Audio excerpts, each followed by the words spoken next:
Hey, Captain, somebody told me just now that they thought that you believed Tom Robinson's story again, Iron. You know what I said? I said you wrong, man. You dead wrong. Mr. Finch ain't taking this story against Iron. Well, they was wrong, wasn't it? I've been appointed to defend Tom Robinson. Now that he's been charged, that's what I intend to do.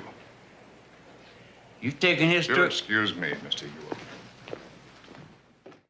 Harper Lee's To Kill a Mockingbird was published in July of 1960 and was made into a movie only a few years later.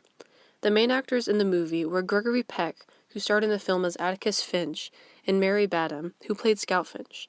In the film, Atticus is a middle-aged lawyer from a rural town in Alabama, and Scout Finch is his brave 6-year-old daughter.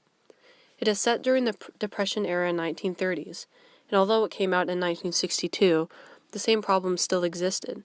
Some of the main issues that show up in the film are the racism, prejudice, and codes set by society. The racism and rules of society are exposed during the trial in which Atticus is appointed to defend Tom Robinson, a black man who is accused of raping a white woman named Mayella Ewell. She's committed no crime.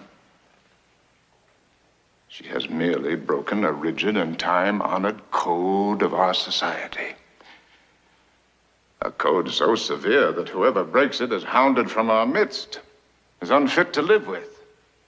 She must destroy the evidence of her offense. But what was the evidence of her offense?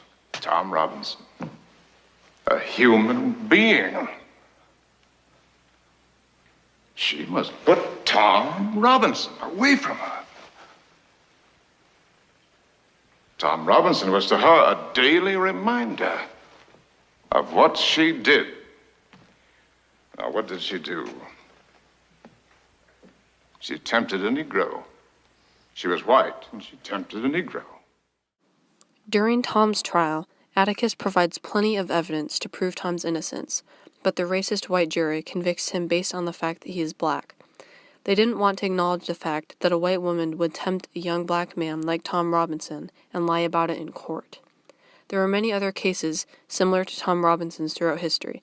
One very famous one that took place in the 60s was Hurricane Reuben Carter's trial.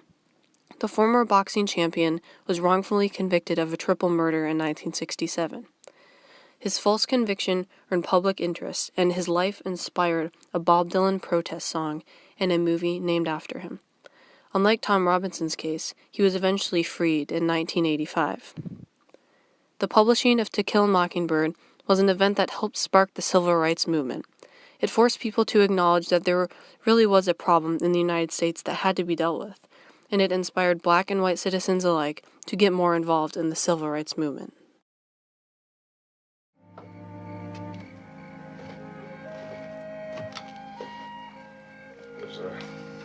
There's a lot of ugly things in this world, son.